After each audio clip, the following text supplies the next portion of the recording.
Okay, lads. So for this week, we're going to work through output seven. So we're going to skip output four, five, and six because that's all based around SolidWorks. I'm going to give you the information for that anyway. And if you have SolidWorks, you can tip away in your own time, but I'm not going to be assessing it. Okay, so for output seven, it's got 3 pages. First page is a mood board. Second page is 3 design ideas. And the third page is your chosen design with justification. Okay, so a mood board is a collection of images that help you to create a design. So it's a design technique, and what you're doing is collecting a range of images that are suitable and appropriate to try and inspire your design. So to do that, you would need to pick a theme.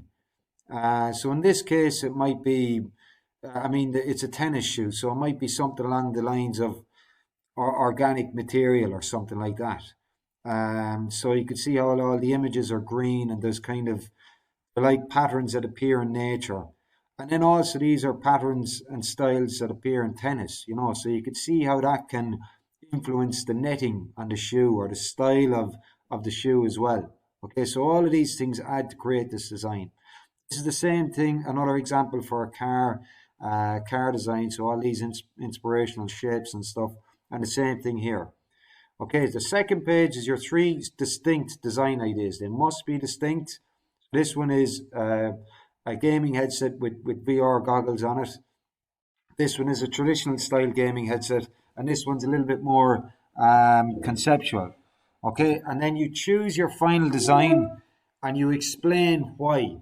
All right, so that's very, very important.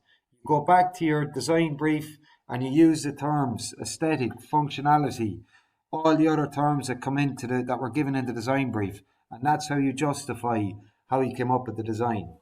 Okay, so let's just look at some examples from last year. All right, so this one is a very good example.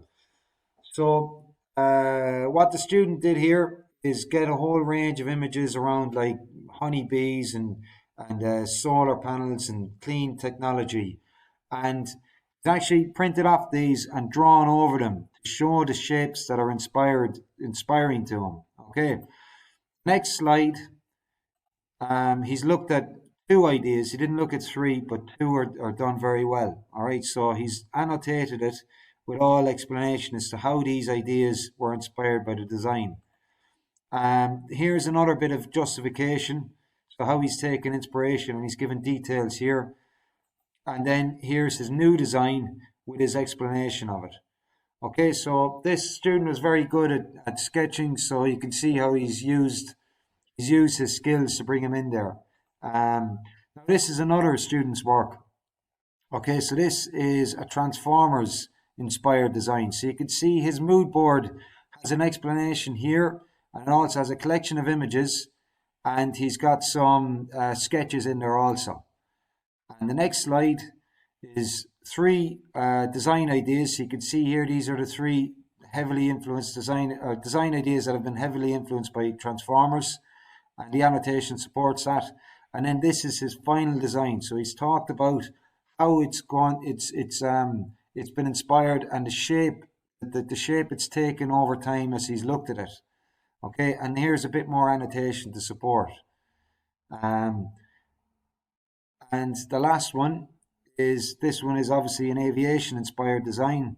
So you can see here he's taken a lot of images, put in some sketches there also, and he's looked at 3 different ideas.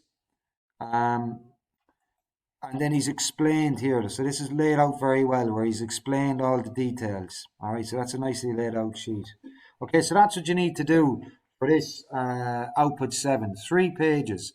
I'm going to give you a week and a half to do this one. All right, because I want it to be done well.